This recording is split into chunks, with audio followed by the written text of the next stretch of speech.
Hola, ¿sabías que los hemisferios de tu cerebro se dividen entre el hemisferio izquierdo y el hemisferio derecho? Y estos se dividen entre el lóbulo parietal, lóbulo frontal, lóbulo temporal y lóbulo occipital. Bueno, hoy hablaremos sobre esto. Quédate que queremos enseñarte. Mi nombre es Juliana de la Hoz y junto a mis compañeras Valeria Zárate, Julia Galarza y Kevin Flores somos estudiantes de la Universidad Ariandina en modalidad psicología virtual. Y hoy hablaremos un poquito sobre estos temas. El lóbulo frontal es el lóbulo más grande del cerebro, ocupando alrededor de un tercio del hemisferio cerebral. Como su nombre lo indica, el lóbulo frontal está ubicado en la cara anterior de la cavidad craneal, conformando toda la superficie interna del hueso frontal. División del lóbulo frontal. Este se encuentra dividido por la corteza prefrontal. En este encontramos el giro frontal superior, giro frontal medio y giro frontal inferior. También está dividido por la corteza motora. En este encontramos el giro precentral.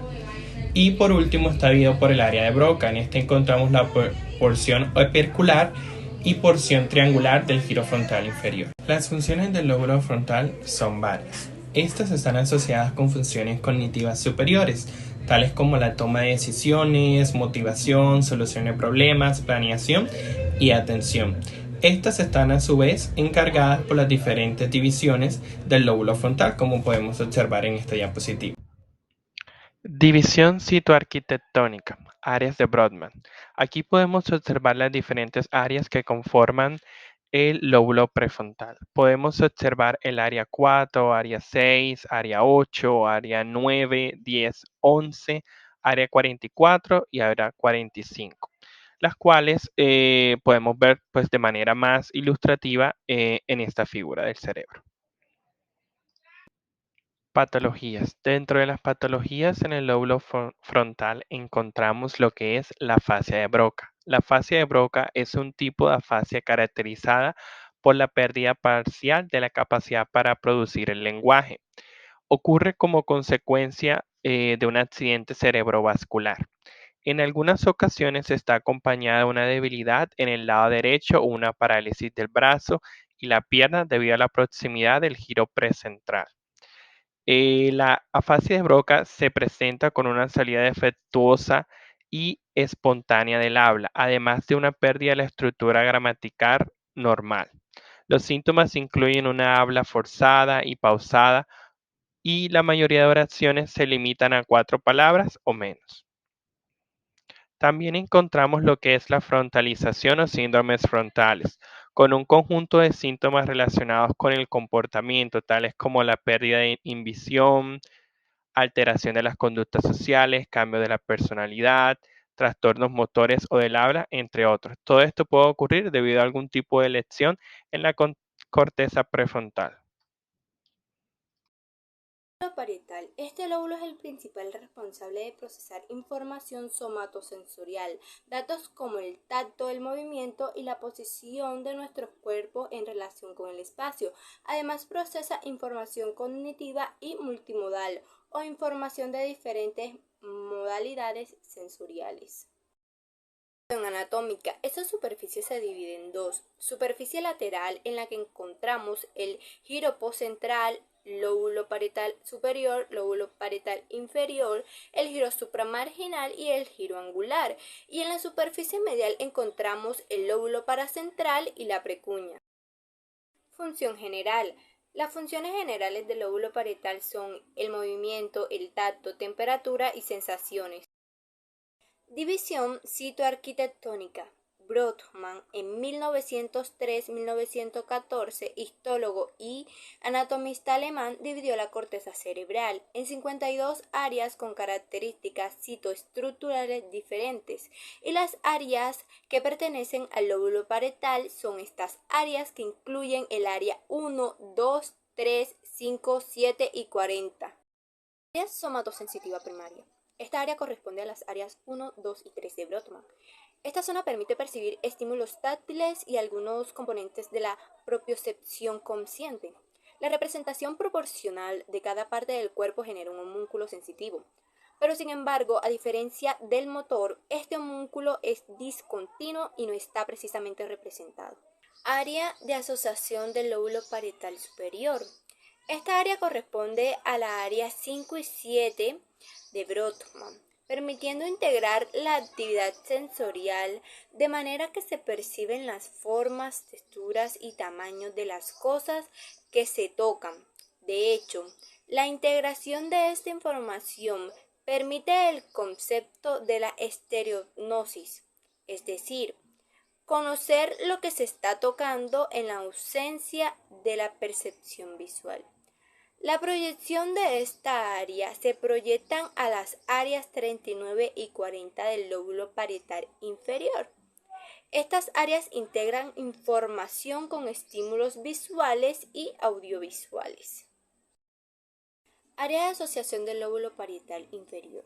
Esta área corresponde al área 40 de Brodmann y anatómicamente está formada por giros supramarginal y angular.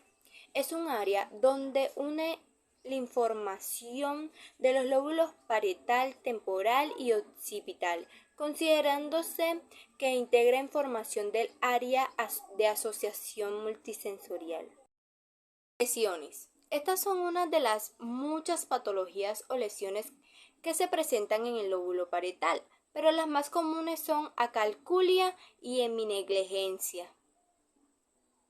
El lóbulo occipital es una estructura que pertenece a nuestro sistema nervioso central, concretamente va a formar parte del cerebro. Este lo encontramos en la parte posterior de nuestro cerebro y se divide en diferentes áreas, hablando siempre de la corteza cerebral. Podemos dividirla en áreas más genéricas, como en este caso serían sobre todo las áreas que se encargarían de la visión, no tanto de la parte de los ojos, de recoger la imagen, sino más bien de interpretarla.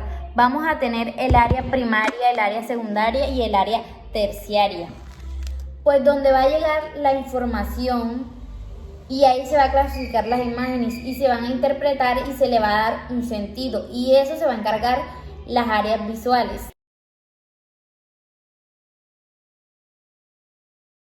En este encontramos patologías como es la agnosia visual a objetos, que es la capacidad de reconocer objetos familiares presentados visualmente.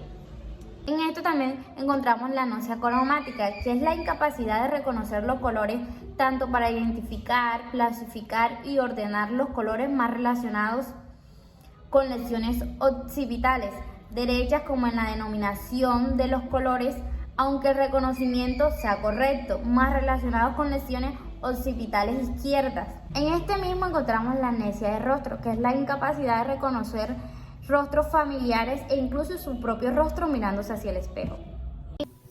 El lóbulo temporal es la segunda estructura más grande del cerebro, ocupa aproximadamente un cuarto de la corteza cerebral. Otra de las características importantes de este lóbulo es que establece conexiones con el sistema límbico. Este es un sistema que es responsable por las emociones y los comportamientos sociales. Está directamente relacionado con la naturaleza afectiva de las percepciones sensoriales. En la superficie externa del lóbulo temporal podemos encontrar algunas axones anatómicos altamente preservados en la mayoría de las personas. En la superficie lateral tenemos la fisura de Silvo, la fosa termoporo-esfinoideal y el surco parieto-occipital.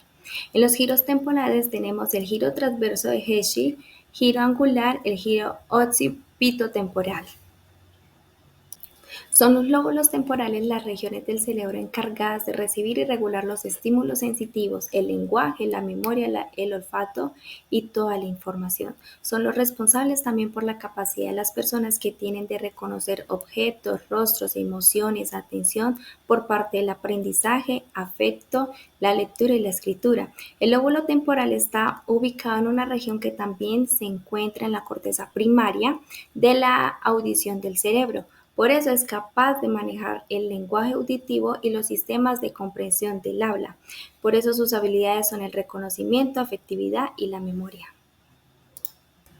En la división citoarquitectónica, Brodmann designó las áreas 20, 21, 22, 37, 38, 41 y 42 para el lóbulo temporal. El área 20, que es la circunvalación temporal inferior, que esta nos permite ver sobre todo formas y colores. El área 21, circunvalación temporal media, que esta pertenece al área de Wernicke y su función es comprensión del lenguaje oral. El área 22 es la circunvalación temporal superior. Esta también pertenece al área de Wernicke y su función es comprender el lenguaje mediante la interpretación de sonidos. El área 37 es la circunvalación occipitotemporal lateral. Esta se encarga de la tarea compleja como interpretar el lenguaje de signos, reconocer caras o entender metáforas. El área 38, que es el polo temporal, es como una conexión entre las áreas que se encargan de la memoria y aquellas más relacionadas con las emociones. El área 41, el corteza auditivo primario, es la primera parte del cerebro que recibe la información proveniente de los oídos. Su función es percibir los cambios de frecuencia, además de permitir localizar el origen de los sonidos. El área 42, el corteza auditivo asociativo, es un área que se encarga de procesar los estímulos provenientes de los oídos. Las lesiones que pueden ocurrir en el lóbulo temporal y que producen una serie de síntomas relacionados con sus funciones son el ACV, tumores, traumatismos cráneoencefálicos, daños en la corteza cerebral y trastornos neurológicos específicos. Esto trae como consecuencia una sordera, problemas de audición, alucinaciones auditivas, pérdida de memoria, cambios de personalidad, aprisia motora, déficit de respuesta a estímulos sensitivos, asfixia de Wernicke, alteraciones de aprendizaje y afectaciones en la lectura y escritura. Otras de las patologías que podemos encontrar son las convulsiones y la epilepsia, aunque las convulsiones aún no tienen como tal una definición por los científicos, pero hay estudios que indican que puede ser por un defecto anatómico o una cicatriz en el lóbulo temporal. Y la epilepsia puede ser causada por una infección, lesiones leves o tumores cerebrales y puede ser por factores genéticos o cambios en la estructura del cerebro.